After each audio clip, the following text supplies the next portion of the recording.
Welcome, welcome everyone to our 32nd episode. This is a space where I want to empower you all to be relationship experts. I'm Kimia Shastri, founder of Love Story, a matchmaking and love coaching company. If you ever want to help finding love, or please message me. I'm here to help with anything to do with love. A bit of background about me: I have a master's in clinical behavioral psychology, specializing in relationships. I've published studies in psychology journals. Happily married for close to 5 years and helped over 100 people with relationships. Welcoming my husband, who's here today. He is a co-host, so welcome. Thank you for coming on.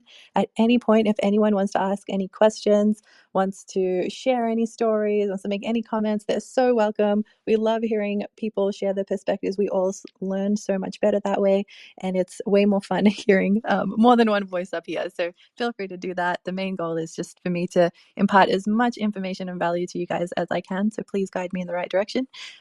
Today's topic is, how do you know when to say I love you? And what do you do when someone says I love you to you?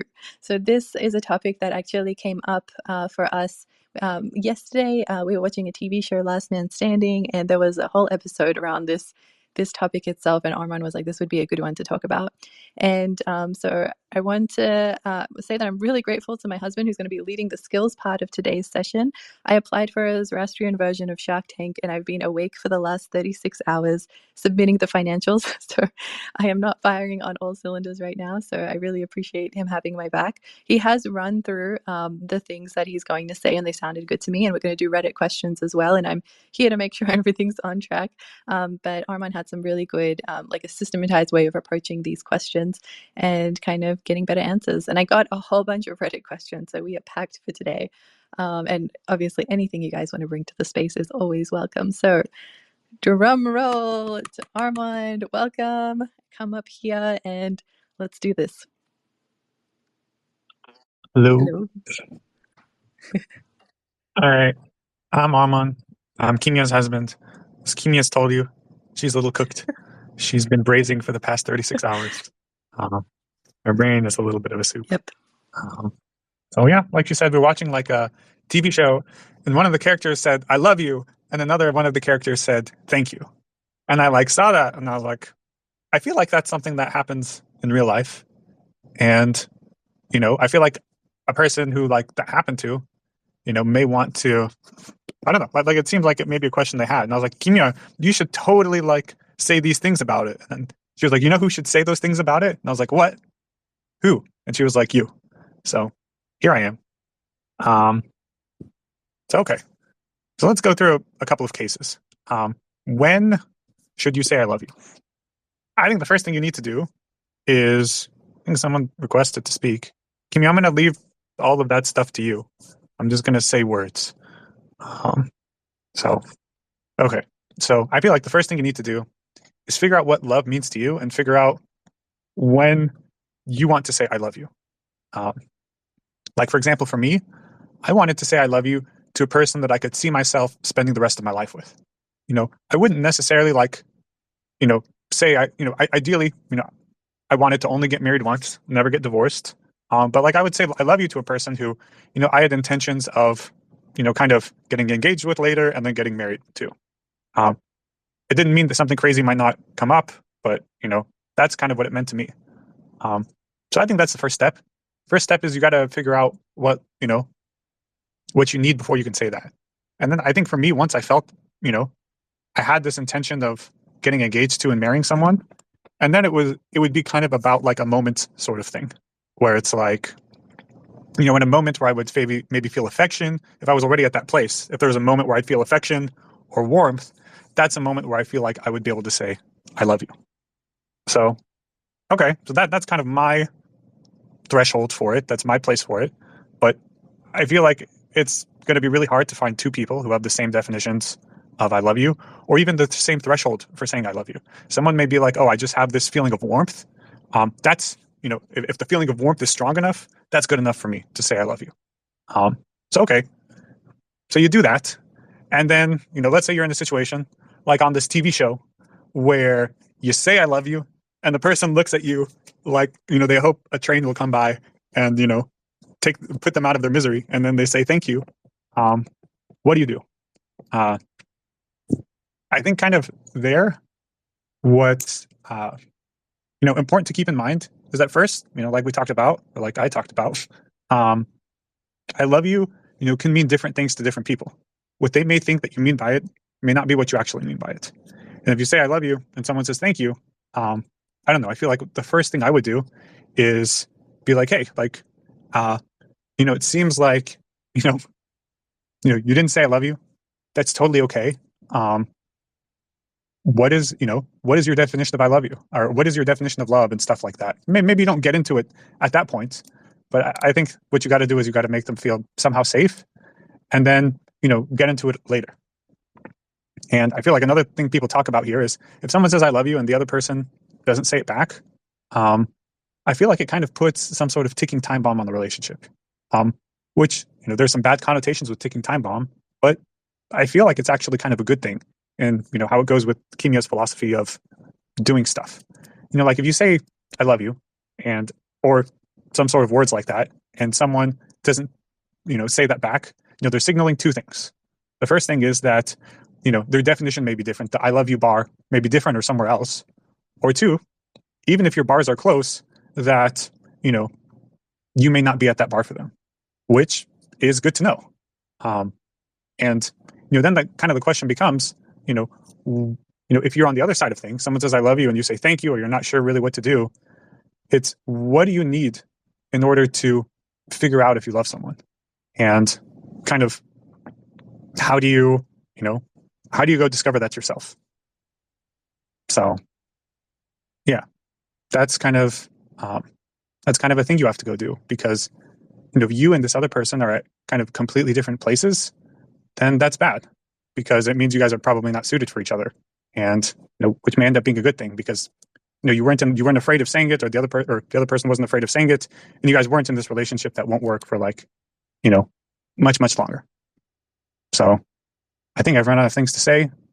In summary, you got to figure out what love means to you and what your threshold of saying I love you is. Kind of from there, if someone says I love you and you don't feel it, what you kind of need to do is figure out, what do I need to get there? And as the other person on the flip side of things, where you said I love you and the other person didn't say I love you back, you also need to figure out what you need. How long are you okay with being in this relationship with the feelings being seemingly unequal? Or you need to kind of sort it out and figure out, hey, the I love you bar is different for you than it is for that other person. And yeah, that's it. I'm going to kick it back to Kimia.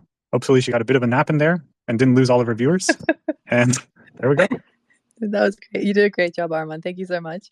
I think it's a good thing for us to also be transparent with our relationship, kind of what it was for us, and two relationships are the same. So please don't use this as like a guiding principle, but it's just how it unfolded for us. So I'm also not a relationship expert. I'm only married to one. I appreciate that. Thank you.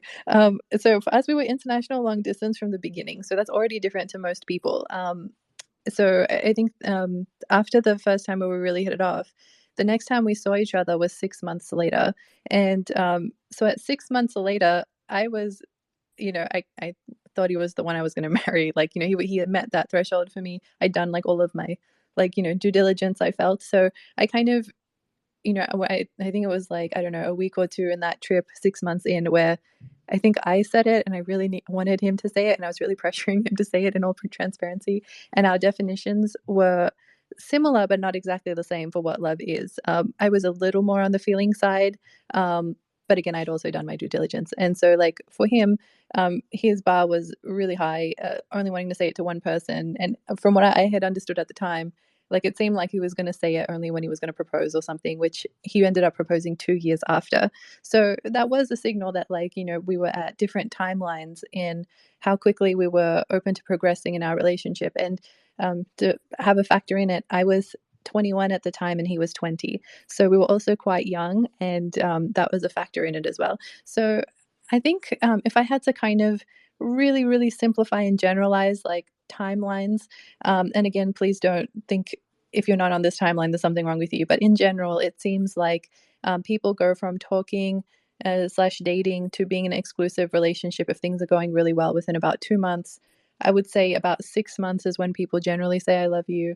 And then maybe within a year or so, people might get engaged. And again, it depends on every single person's relationship. But just in broad strokes, I think from what I've noticed, it seems like that's something that I've been able to pick up. So yeah, and again, like, if you're feeling like you love someone and they're not reciprocating, then you're just bottling. And when you bottle, we all know bottling is bad. And to be honest, and it's very easy to become passive aggressive and resentful when we're not talking about the thing that's important to us.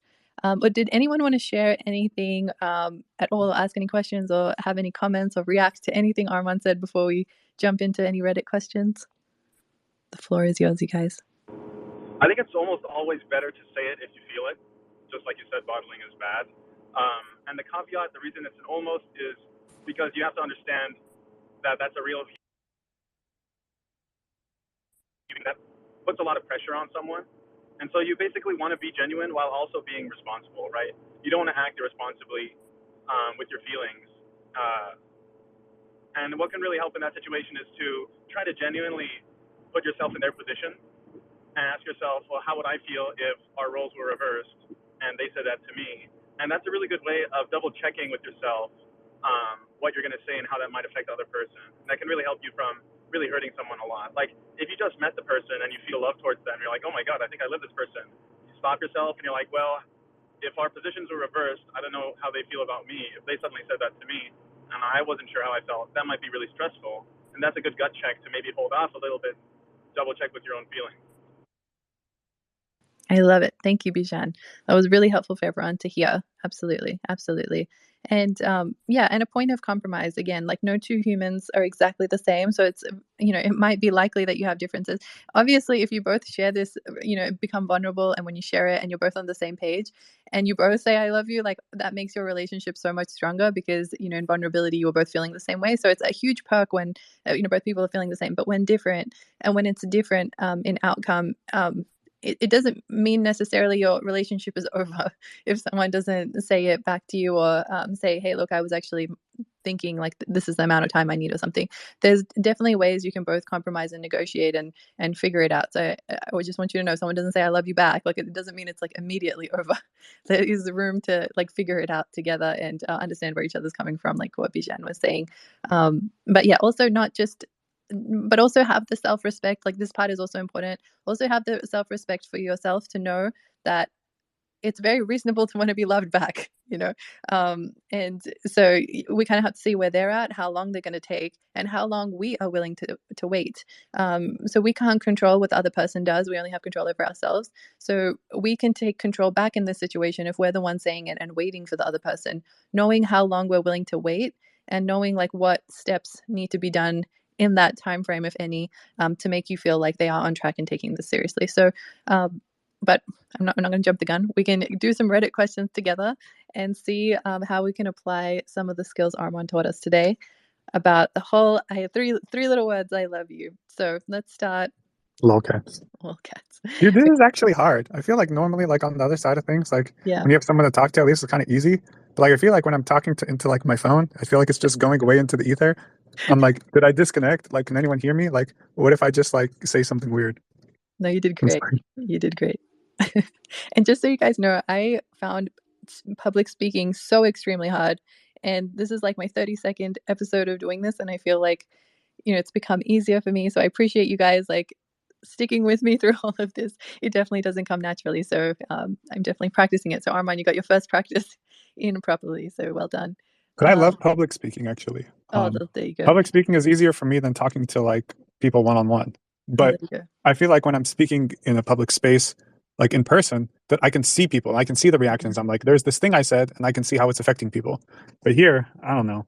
It's just like, maybe someone will send like an emoji or two, but like then your phone goes dark, and then it's like, well, I'm just like talking at a blank screen. I got you. I hear you. Well, hopefully my reactions helped somewhat, and you will. But we'll get back on track. Everyone's here for the juice. Back on track, guys.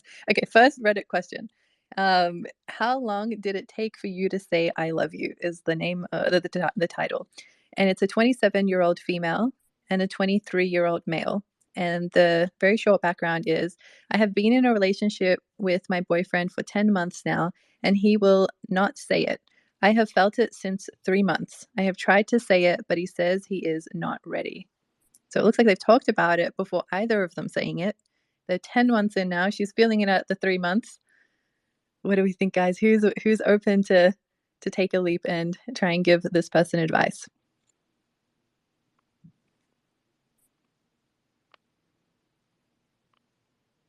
Armand, I have to go to you.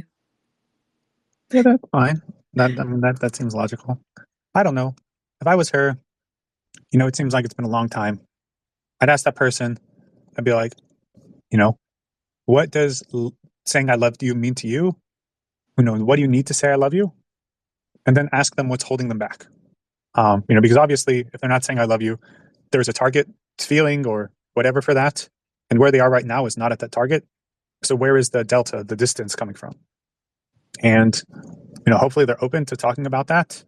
And, but you don't really have any control over whether they tell you or, whether something productive comes out of that. I think for you, I think you say this a lot where what you do have control over is moving on. So you set a deadline and you're like, or even before that, you've decided, I need this thing out of a relationship. I need someone who loves me. I need someone who makes me feel loved. I deserve that. Okay, that's step one. So once you have that, then kind of what you need to do is to say, how long am I willing to exist without these things that I know that I want and I need? How long am I willing to be in a relationship with someone who doesn't love me or won't say it? And then you set that deadline for yourself. I don't know, you may or may not communicate it to the other person. I don't know, you may not want to pressure them. No, you have to communicate to them. Don't sneakily Kimia wants you to communicate. Kimia wants you to communicate it with people. She's probably right. Sneaky deadlines. You set a deadline for yourself. You communicate it to the other person. Be like, hey, this is a thing I need in my relationships. Whatever. Sorry to pressure you, but kind of I know the wording. You'd be like, kind of, I need it by this date. If I don't have it, I'm going to reevaluate the relationship. The classic. The classic Kimmy wording. You don't say, you're not threatening a breakup. You just say, it's all about the reevaluation. No, it wasn't reevaluate. I think it was like, I will assess, reassess. Oh, I have to assess the situation. Reassess. CC Dab wants to talk. Yes, please come up. We'd love to hear from you. Hey guys. I don't know. I'm kind of cautious on that word sometimes, and I myself, to me, if somebody came at me and was like, if you don't tell me you love me, and to me, I kind of feel like that's an ultimatum. And to me, it's kind of like, if I am showing you this by my actions, I am expressing this in every other way except for those 3 words.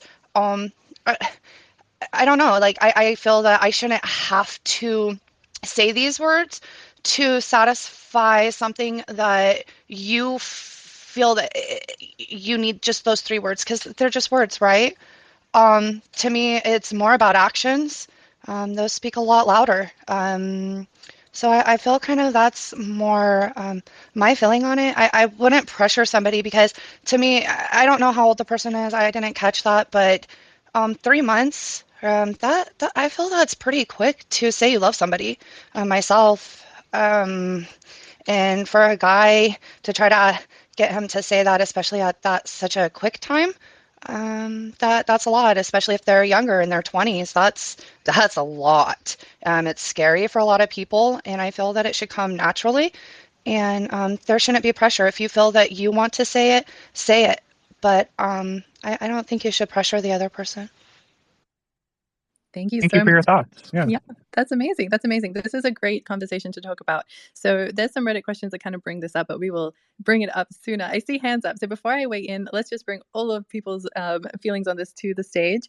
I didn't notice if Andrea or Django who put your hand up first, but if you can unmute, if you guys remember, and we can go from there. I believe it was Django, actually.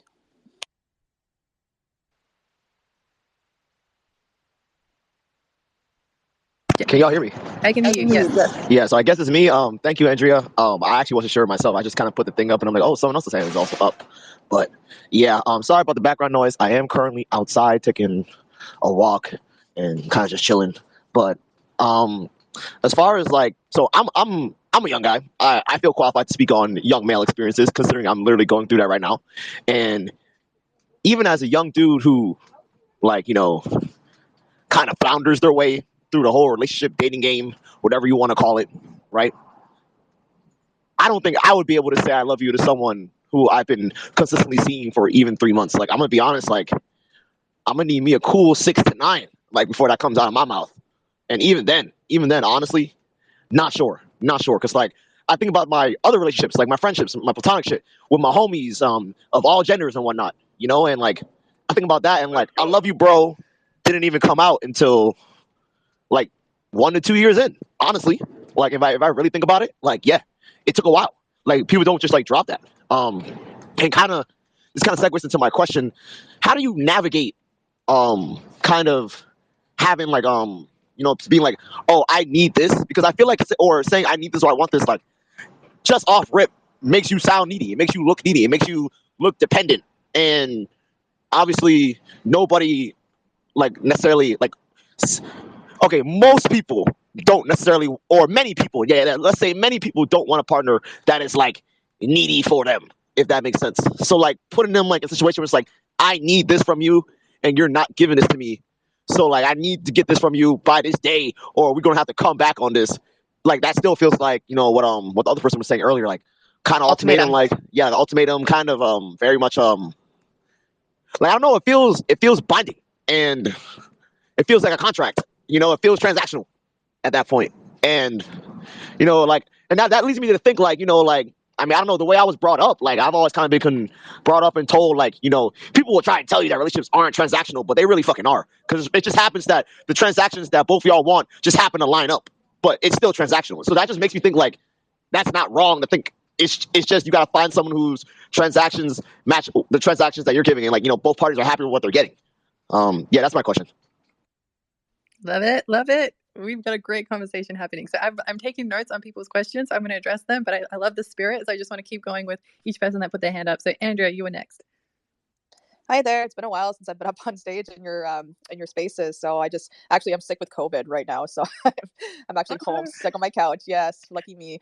Otherwise, I'm usually playing hockey on Thursdays. That's why it's so hard to come to your spaces. But here I am, and I'm glad I'm here because so my answer may or may not somewhat answer Django's question as well. So interestingly enough, I've been through something very recently that's also kind of helped me like with this answer I'm going to provide, or what my 2 cents is on this. What I'd like to think is for this person who seeks the words, this automatically tells me that this person's one of their top love languages is words of affirmation. So I have to ask myself, when I'm dating somebody new or when I'm learning to get to know someone, what is their love languages, or what comes naturally to them in terms of love languages? So for me, for example, my top 3 are words of affirmation, physical touch, and quality time. The other 2 are acts of service and receiving gifts. So if the other person who I'm getting to know is putting those 2 higher on the priority list, and that comes naturally to them, it's not as important to me as the other 3. And so when I'm in the stages of getting to know somebody, I check for those things. So I may not necessarily being like, oh, well, they're not checking in these off. But it's like, well, you got to give it time. It does take time to learn someone and what comes naturally to them and what they can provide in a partnership. So I was dating somebody for a month. And in the beginning, it did seem that their 2 top languages was the same as mine. And as time kind of progressed, sometimes, unfortunately, some will play the persona of who they think you need and what you want. But then over time, they do become more of their organic selves, right? That persona or that mask comes off, right? Unfortunately, it does happen. But that's why they say give it time. Like you have to give these things time to really see who they are. And so in context to this specific example, the first thing I thought of was this girl, if I have it right, she's looking for those words of affirmation. And even to me, I guess it's very subjective. I think it all depends on the context, the relationship itself. Like 10 months to me is quite a long time to not hear those words. However, it's what she needs to hear in terms of her love language is what it sounds like to me. So for the other person, maybe words of affirmation is not deemed so high for him.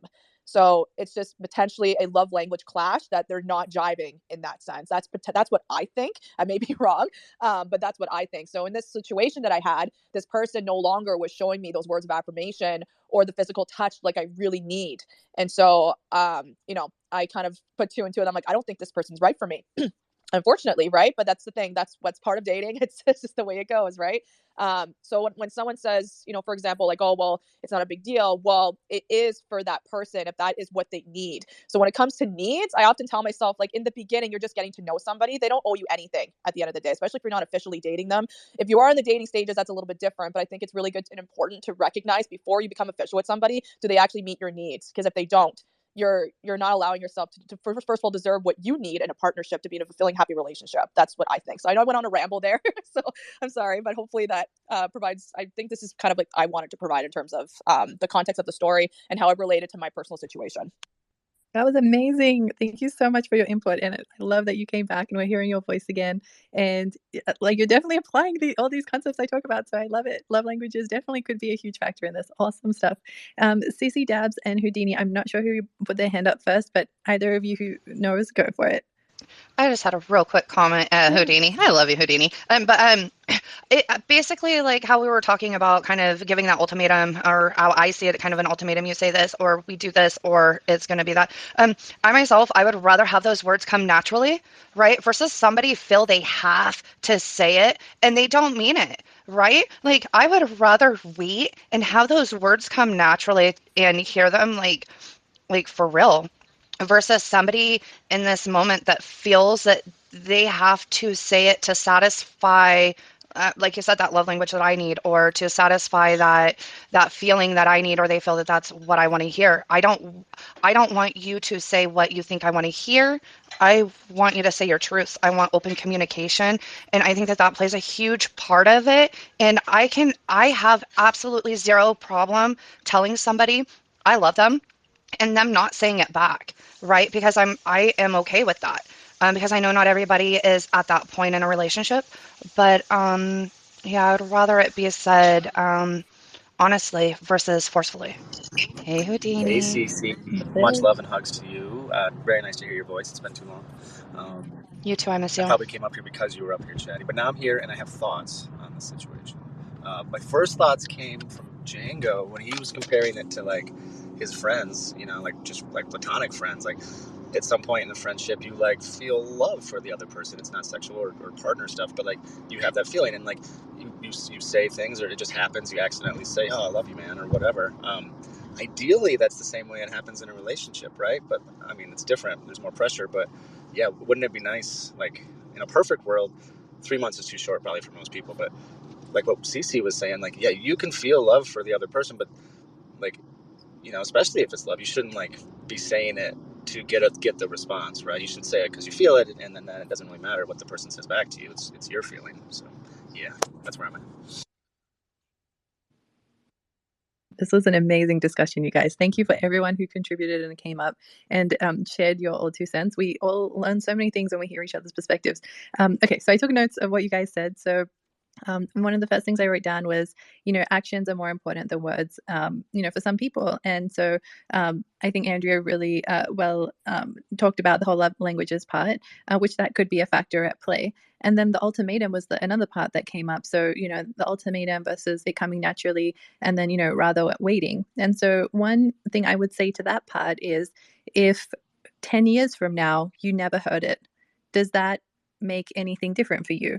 Are you okay for not hearing it for 10 years or 20 years? And the reason I choose such a long times in the future is that usually people have a strong reaction when they think, oh, well, no, certainly by that time I should have heard it, and so then you kind of approach it from the mindset of, okay, well, if you love someone and you want to hear it back, how long are you willing to wait? And so I think that's the piece that comes into it. Usually people aren't willing to wait forever and to never hear it back. And so if you're waiting for it to come naturally and it really never comes up, are you willing to stay in that relationship? Or do you want to be with someone who can say it back and does feel it naturally? So, and every person's answer is different to that. And as much as we all hate ultimatums, and we try not to do them, they really are, threatening to end a relationship, I always say, is the kiss of death on a relationship. So it's not a threatening thing that you can bring up, but if something is really important to you and you have that conversation and, you kind of figure out where your comfortability level is to wait and for how long and where your boundaries are. And then you can kind of approach that situation from knowing yourself and where you're at, and then, you know, being flexible with the other person too, and saying, look, like, you know, if I didn't hear it in 5 years or 10 years or wherever your boundary is, like, I'm gonna like reassess the situation, which you have every right to do if you want. So that's kind of the one piece there. And then Django brought up the transactional part of it, and the looking needy and dependent. And so this actually comes up in a lot of different areas in relationships. You can look needy and dependent in so many different ways, not just with the whole I love you thing. So this is a great thing that Django brought up. And so if we look at whenever we feel any sort of not positive feeling in a relationship, this kind of comes up. And so the thing that I try and teach you guys, this is a really important skill, is to say I feel, and then, you know, you can even say I feel needy or I feel dependent, feeling like I don't know, love you more than you love me. And this is what I need from you. And I don't know what you need for you. Only you know that. So, and maybe you don't know what you need, but at least you can get out the first piece of that. So I feel like embarrassed, or I don't know, unloved, or whatever it is you're feeling. And then say, like, maybe we can figure out together what I need to feel better about the situation. And, you know, hopefully you're both willing to work together as a team to figure it out, ideally. So it's very common for someone to feel needy or dependent in a relationship sometimes. But if it's handled properly, it's not like a naggy needy where someone's just like passive aggressive attacking you for like 6 months. Like that's not good. Like, we want to address it up front, have a plan in place, and then everybody's treating each other well because we're on the same page with the plan to move forward. And then the last piece I want to bring up before I see Django, I see your hand. For some people, like, maybe it's a booty call. Like, they're not looking at you like marriage material. So saying I love you just is never going to come. And so if that's the case and you're thinking the relationship is something else when it's something else, like, you want to be able to know what's going on there. So that's an important conversation to have if that's something that's important to you, because being on the same page in this area is relevant. So that's my last little bit on that one. But Django, I see your hand. Go for it.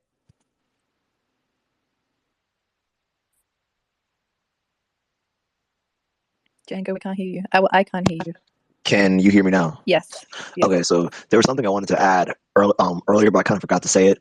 So like, for example, kind of the whole like neediness thing, like, and I think you also mentioned this like in the breakdown of your notes. Like, you can definitely like look needy doing like other things, and like I think there's like, you know, obviously there should be like you should be. Well, I don't know if you should be necessarily. Okay, this is my problem. So like, for example, I'm cool with 2 girls right now, right? Like, I'm chilling, I'm seeing like 2 different girls, right? And one girl that I went on a date with, like for example, I put my arm around her and I felt like really awkward about it. I don't know, like I just did it and I just felt like really awkward doing it. I'm a physical person. I know, like, I know I'm good at giving physical touch. I know I like getting it. Like, that's just like, this is one of my love languages. I'm pretty good at it overall. It's just something I'm comfortable doing. It's something I've been doing for, like, I'm 24 and I've been doing this for like almost 15 years now. Like, I'm just used to doing it, right? And so like when I feel awkward when I'm doing that for somebody, for me that's like a big red flag, right? Because with this other girl that I'm seeing, I did the exact same thing. It's a very similar situation. We're on the subway, so like the exact same setting, and it doesn't feel awkward. It feels fine. But the difference was like one girl seemed way more like like it wasn't that like either girl was like uncomfortable with it. It was just that one girl was way more reciprocal and receptive to it, if that makes sense. And so it's like what are you willing to I guess like work with versus like what are you just like not willing to like go around. You know, I guess it just comes down to like a willingness of like how much do you understand yourself, and then what are you willing to potentially work with and slash tolerate, and what are you like defiant on, like what are you adamant on, like it has to be like this or else. So yes, deal breakers, knowing your preferences. This is what I'm all about. Bijan, I see your hand up. Go for it. Yo, Django, I just wanted to ask you a question. If you're so worried, I mean, not you, but if, let's say someone is so worried about being vulnerable and expressing their feelings because they're afraid that they'll come off as needy and the other person won't like them, isn't that them being needy? And wouldn't the actual brave thing be to tell them how they feel despite feeling self-conscious that they might be judged? So I think you're right. Let's go. I definitely think you're right.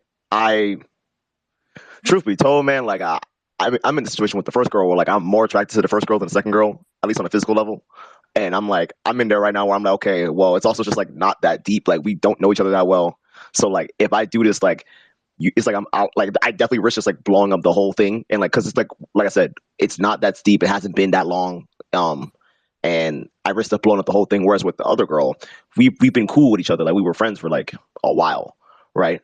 And we were like literally we were friends since we were like kids, matter of fact. And like I had a crush on her when I was a kid, and like, you know, I told her how I felt about her when I was a kid. But obviously that like we were like teenagers then. So like it's a little different. And so like now that we're older, like it's just like, you know, like I'm way less concerned about quote unquote like looking needy or vulnerable or whatever to her, because like that's already past that. Like we already have like a connection, if that makes sense. And I guess it kind of leads to my final point, where it's like you really gotta be okay to just lose a motherfucker. Like I'm gonna be honest, like none like on the real, like, and I think that's what I'm realizing. Like you gotta be very cool to just like say like be aware like whatever interaction you have might be the last one, you know. And I don't know if that's like a negative bias, because I definitely have a negative bias towards myself or against myself, and like that can kind of permeate the situations and social interactions that I have with people and whatnot. But I also just think like if you're unafraid to lose them, you're gonna do what you actually are supposed to do. And if you were never supposed to lose them in the first place, then like that person will appreciate you being honest and like want to stay with you more. It's just difficult though, because some people's brains are wired where any type of rejection or failure is like I don't know, they take it hard. Like, you know, rejection sensitivity disorder, RSD. Like I definitely got something like that. So yeah, that's my thoughts on it. Yeah. And Nice. go ahead, Bishan. Go ahead, Bishan. Oh yeah, I just wanted to say you're on the money 100%. Like I think that shows a lot of self-awareness and maturity on your end, and that's like a really good sign. My mom always told me, you know, she's got that mom wisdom, and she always says that people are like sand, where if you try to hold on to sand too tightly, it'll slip through your fingers, and you have to learn how to hold people properly. Oh, that's beautiful. That's beautiful. I agree with that. Honestly, man, like I can talk like I know what I'm talking about, but when it comes time to do it, like, you know, I still haven't told the first girl this yet, you know, like I still haven't told the girl like, yo, I'm gonna be honest, like I'm gonna need you to lean into it when I put my arm around you, because otherwise I'm gonna feel fucking whack. Like, you know, like I haven't actually done that. So No, but see, this is very natural why this is unfolded this way. So you have so much familiarity with the second girl, like you guys like knew each other since you guys were little. So it makes so much sense that you know comes more naturally, and that this person has to make a lot of ground to make up for all of these years that you know the other girl you know already knows about you and you know about her. So that's a very very natural feeling. But yeah, if you're more attracted to her, obviously there's so many more things than looks. But like you know, if you've done like if you're doing like, please do a proper assessment of both of them, so then you know which one is the better catch here and which one to put more effort in. But you got two options, which is great. If you're still in the dating phase and not exclusive with either of them, so it's a good starting point to really hone in on what you value.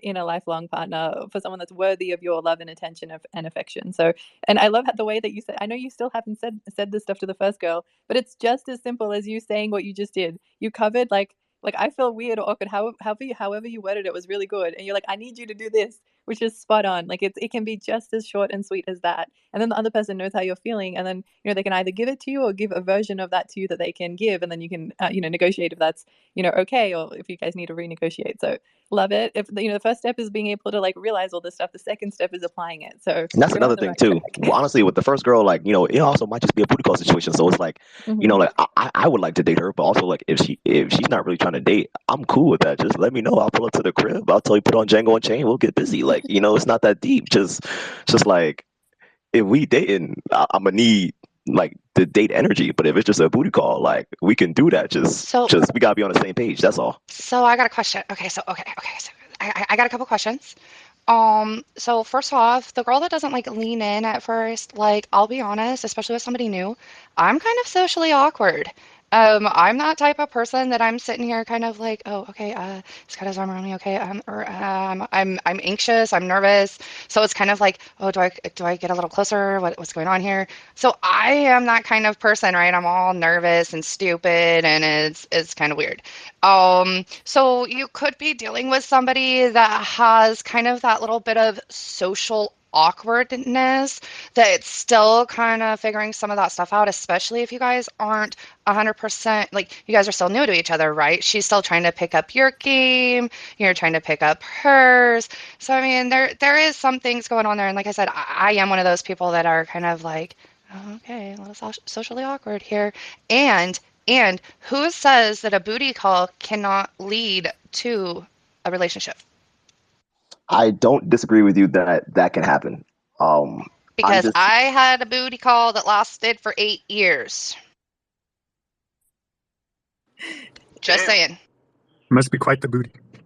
Oh, I Or went quite the from phone Oregon call. back. I moved up here to Oregon, and I still went back down to California to go get it. So trust on that. It was worth it. It was fun. So yeah, but there were things between our personalities that it just would never have worked as a relationship, and we knew that. But you know what? We had a blast for that time period. You know Yo, what you I hear mean? that, But man? You hear that, man? Like, folks is driving whole states to give 15 minutes to stroke. oh, you thought it was 15 minutes? No, no, no, no, no, no, no, no, no, no, no, no, no, no, Whoa. no, no, no, no, no, no. You think I am driving 6 hours for 15 minutes? No, no, no. He took much, much, much better care of me than that. Damn. You'd hope so. You'd hope so. It was like, it seems like it was an 8-year booty call that Yeah. you guys were both happy with on both ends. So when both people are happy on both ends, that's not an issue. But if one of you guys were like, "Oh my gosh, I want to be in a marriage in 8 years," then this would have caused a lot of issues. So it seems like that was not an issue for Or you. So that was great.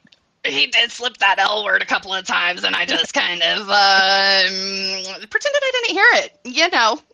Maybe on his end, you were good on your end, but maybe like on his. Look, he got caught up in it. I get it. I Yep. understand. Sometimes it hit too good. Like, like, Yeah. sometimes you gotta thank God for it, Like, I'd be like, hallelujah, praise Jesus. Amen. Like, Yeah, and so yeah, I kind of let it slide. Like I did not bring any attention to it. I was just like, yep, okay, let's move on from that statement, and we're moving on. Um, because yep, because I wasn't saying it back.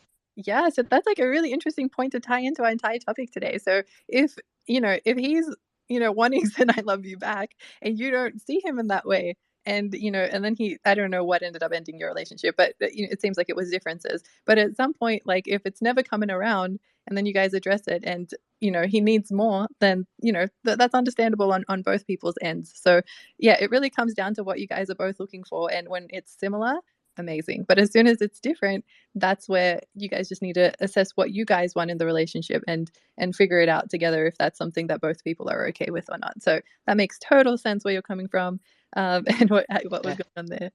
Yeah, he ended up moving to another state. So instead of just being like that 6-hour drive, it ended up being a lot.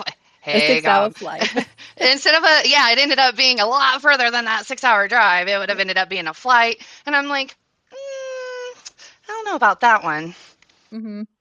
It was fun, but I don't know about that. Notes. What was this guy doing? My goodness. Paying a lot of attention, and definitely not just that 15 minutes that was mentioned, you guys. So, and all I'm saying is this: you gotta take the way I was brought up, bro. Put your needs aside, satisfy the other person. You know what I'm saying? Like, yo, I was told lowballing 10 minutes minimum on each breast. 10 minutes. All right. Ladies first. It's just chivalry. Always. Don't worry about you.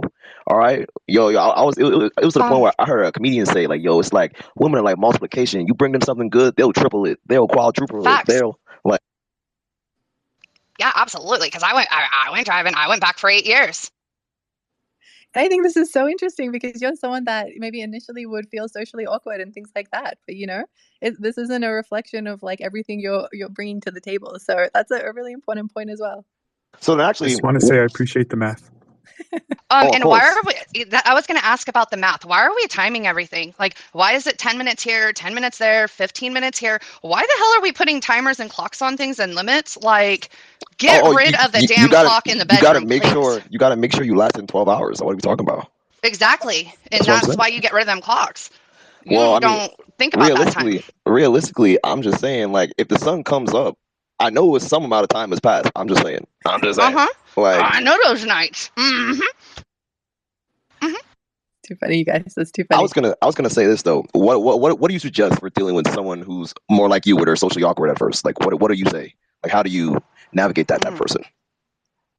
Just be patient a little bit. I guess show them that they can be comfortable. Joke around. Like, just give them that spot where they can be comfortable and feel safe, right? Because a lot of times, there's times where I'm kind of like questioning, and I've got that anxiety of, okay, I'm in a new place, I'm with somebody new, kind of what's going on, what are the intentions, So if you make me feel safe, and like you said, you wrapped your arm around her, right? And of course, at first, it's going to be that like, oh, okay, I'm gonna kind of move my arms a little, my shoulders a little bit, like, okay, what's up here?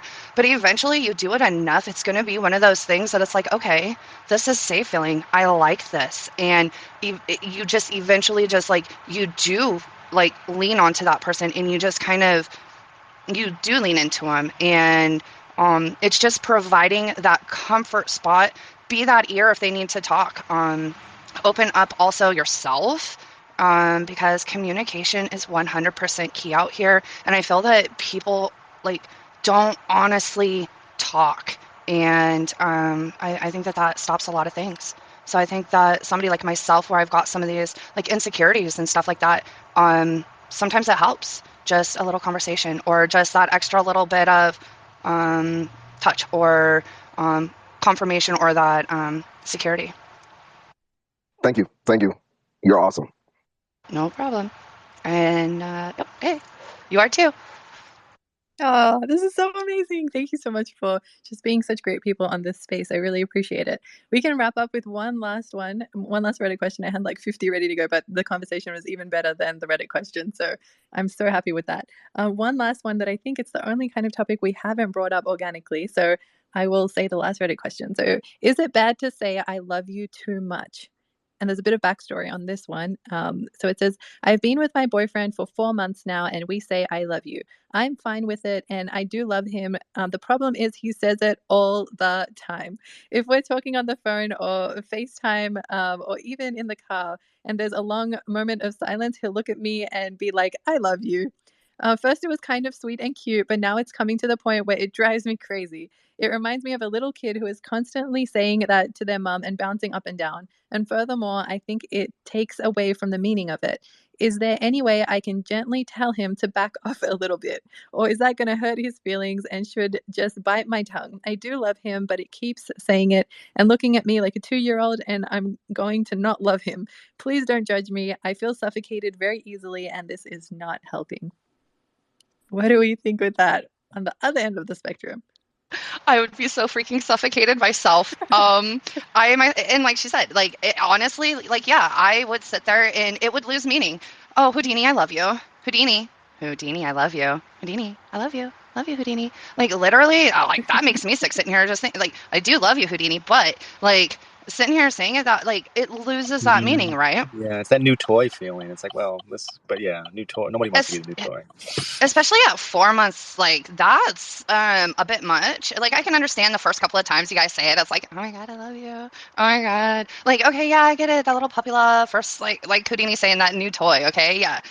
But every few seconds, that quietness, it would get to me. And again, that's where that communication, I think, would really come into play. Because if they're doing something that's bothering you and it's getting under your skin like that, it's just going to get worse and worse to the point that you're just going to go, pop. I hear you. We actually have a new request of someone who wants to come up and speak, which is amazing. Oh, I'm going to hand from Bijan. Okay, let's hear from Alistair first and then go to Bijan.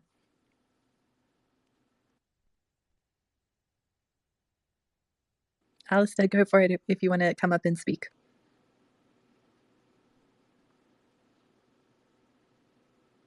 If you're looking for where the button is, it's on the bottom. Yep, you've got it. Yep, I had to readjust my headset. I apologise. They disconnect sometimes.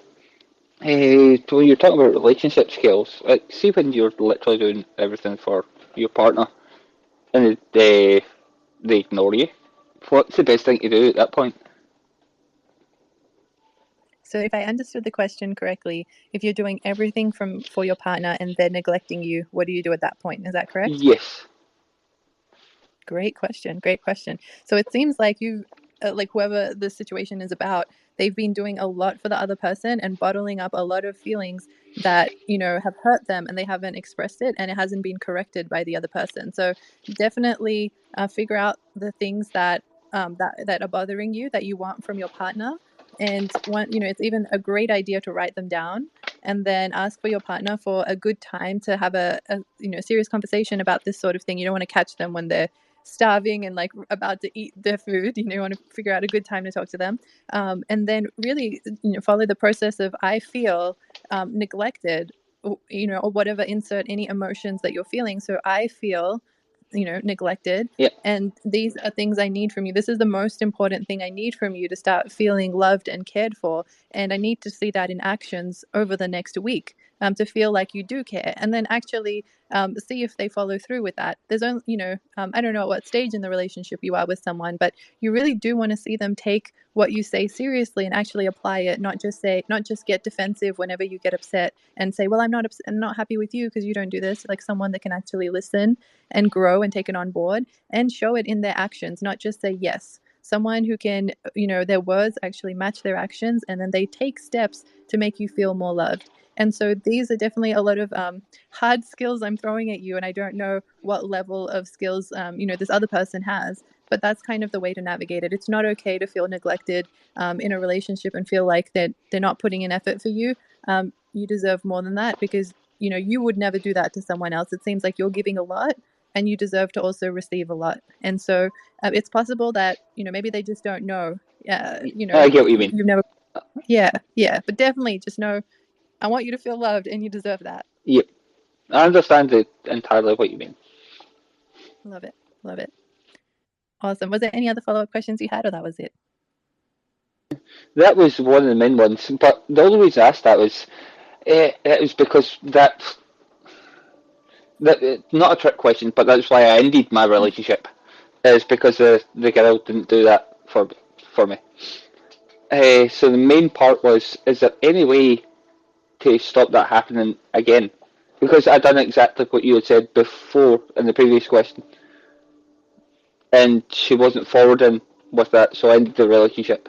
Is there any way to stop that happening again? Yeah, amazing question. So now these things are important.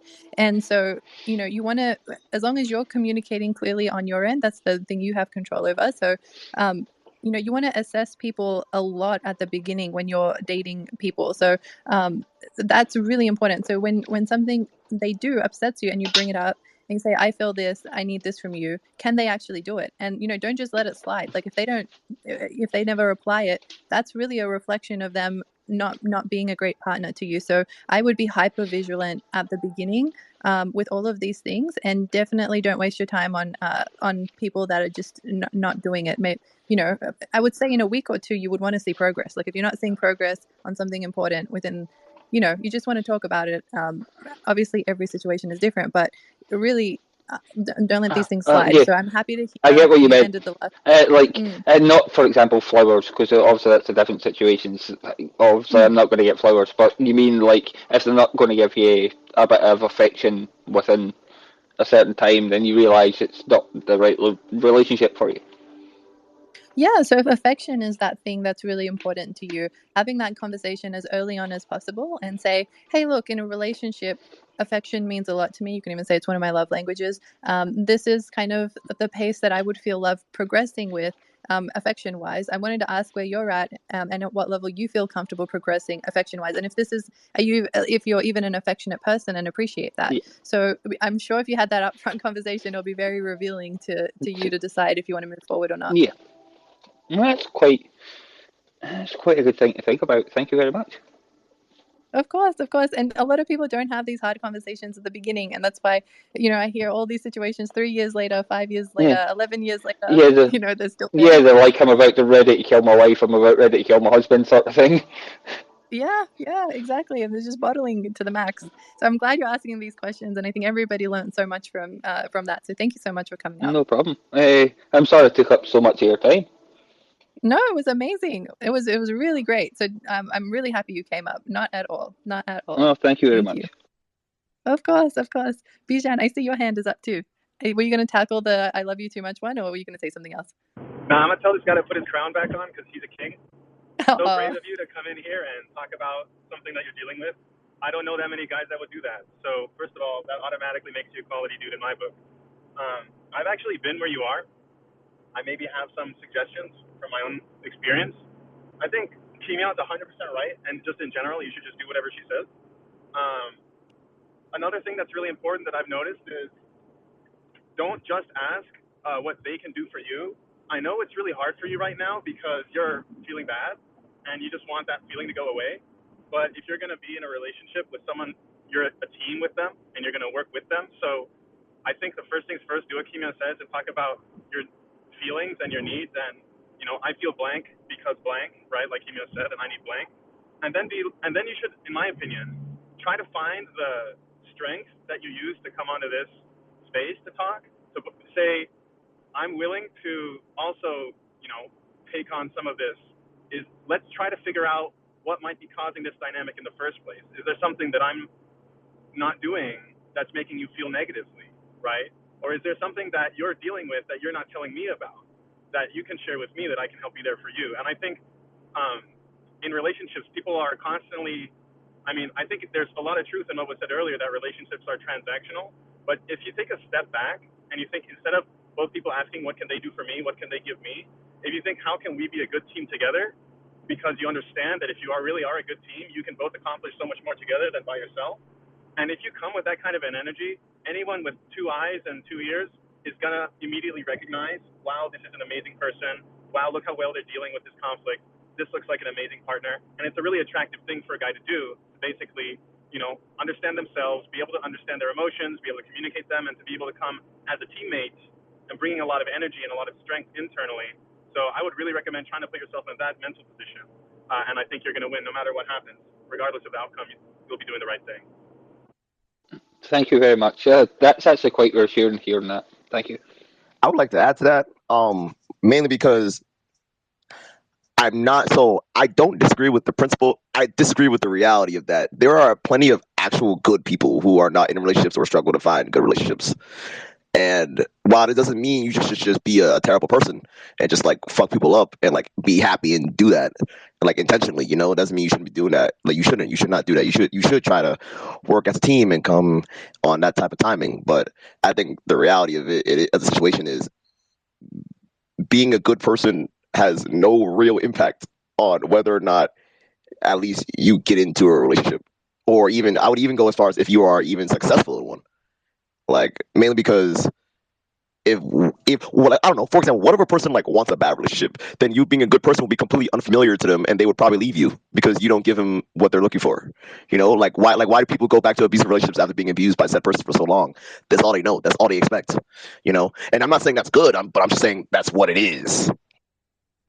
Yeah, amazing point to touch on. And, for example, this is something I personally had to actively work on for myself. Like, I had an abusive father in his family. And so my whole perception of love was very warped from my dad. And so before Armand, before I really got good at this stuff, I liked all the guys that didn't like me back. And, they, just their messages would be hot and cold, just being treated awful. And I know I was still young. I met Armand when I was 21, we got together when I was 21, but still that felt, just being in a healthy relationship was something very different. Being loved was, was something so different that I wasn't used to. And it takes a lot to realize that unhealthy stuff is not what I want, but what I want the healthy stuff. And so some of it doesn't actually come naturally until we take a step back and realize objectively what is actually good for us. And so it does take some active effort. And I'm sure I'm not sure, but I probably, if I didn't take this stuff seriously, I would be in a terrible relationship right now. Who knows where I would be with my relationship life.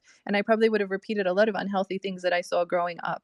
And so she could even be in an unhealthy relationship now. No, I know stuff now, so I'm not. But Django hits on a good point. A lot of people just get stuck in these loops and they never get out of it unless you take a very active, intentional approach to figuring out what a healthy relationship is and going after those good people and letting. But also vice versa. Sometimes those good people have to figure out how to be attractive to the people they want to attract. Because you can be a good person and just have no game. You could be a good person and have no ability to communicate with women. You could be a good person and not know how to escalate. You could be a good person and not know how to put it down for 12 hours in the bed, and you're having folks drive for 6 hours for 15 minutes of stroke. You know what I'm saying? You can be a good person and so many things that can just go wrong that will make you not ideal relationship material. And so versus people who might suck, but they're Riz God 5000. People who might suck, but they know how to make their partner feel safe because they carry weapons on them. So their partner just feels safe because if anything happens to me, my partner is going to shoot them. They might not be a good person, but I don't know, when they get home, the dishes are always done and the food's always made and the fire is blazing and the wood's crackling and they smell like coconut and chocolate. Security. And security, and the bank account's got $7 billion in it, all that stuff. So I won't smell about guns or security because I'm like a guy over in Scotland, so I've got I'm no. I don't have guns or security, but Hold on. So hold on. When I say security, I mean like security as a whole. Like I feel safe. Like I feel all right, yeah, secure in secure. my Yeah, I get what you meant. life. Like he was talking about coming home. You've got that dinner made. You've got the money to pay the bills. You've got that house. That this things are set. Like that kind of security is kind of what I meant. Oh, I can do the dinner thing very well. I'm a very good cook. That's one of the few things I can do. That's amazing. That's a good skill to have. A lot of girls are into that. And so, Uh, yeah. I'm a cook. A gardener. That's my skills. Do you I can clean? cook. I cook, I clean, a garden. Okay, good. House husband. That when I mean when a garden, I don't mean like just doing gardening. I'm talking about like landscaping. Love it. Love it. I would love it. Would be really cool to see what you would do. I'm sure it would be amazing. I'm sure it would be amazing. I have pictures, but you don't have a video view board, so I can't put any of my pictures up. The work I've done. Oh, I hear you. That's all right. That's all right. What's it called? I was just gonna say, with Django, with what you were saying as well, it is something that we want to give all the good people the biggest leg up we can to, be as amazing as they are and be able to go get that amazing person too. So there is two sides of that, and it's one of the things we're trying to do here too, is to give everyone all the skills to succeed. So there is. Yeah, like truth be told, man, like I had a friend, like he's a real good guy. Like I love my boy Ramsey. My boy Ramsey's like real good dude, but he really shy. So I'm gonna be honest, like when we were 19, like I was not the greatest dude. I'll be very honest. I'll keep it all the way a buck, right? And I was not the greatest dude, but guess what? I had a lot of charisma about me. I dressed very fly. I was a rapper in college, and like I stood out because I went to a predominantly white school. So it was kind of like, I had all that working in my favor. And Ramsey actually had all three of the four things. He was also a not white person in a predominantly white school. He's Hispanic, like he also got fly, he was also charismatic, but he was shy with his charisma. Like you would only see it if you like hung out and he got comfortable with you. That's when you would realize, yo, this dude is like hilarious and just like off the charts. But like you have to get him to open up, whereas I kind of just was an open book off jump. So like that just made it way easier for me compared to him. So like there would be girls he'd be interested in and girls I wasn't even paying attention to, and they would just come to me because I was there and I was letting it known that I was there. Yes. You got to run the Riz Academy after this call. Love it. Absolutely. Be yourself. That's the end of it. Can I get my $5,000, please? That's right. Everybody pay up. This is really important. And I want to say how true this is. Like when I was in London doing a workshop with people on relationship skills, we were at this huge event with all these people around your own age. And I think there was a group of 20 of us. And I asked people to put their hand up. And so there was probably like 1,000 people at that event for like 5 days or something. And I asked people, how many people have you actually talked to in the last like 3-4 days that you find attractive? Like 5, nobody puts their hand up. 4, nobody puts their hand up. I go down to like 2, nobody puts their hand up. 1, I think like 1 or 2 people put their hand up, and I go 0, and most people put their hand up. And so these people are most likely great people, but like they don't have the skills of even talking to the person they find attractive. And so these are such important skills to learn. So Django, I can't stress it enough. Like you can be the best person and never talk to anyone.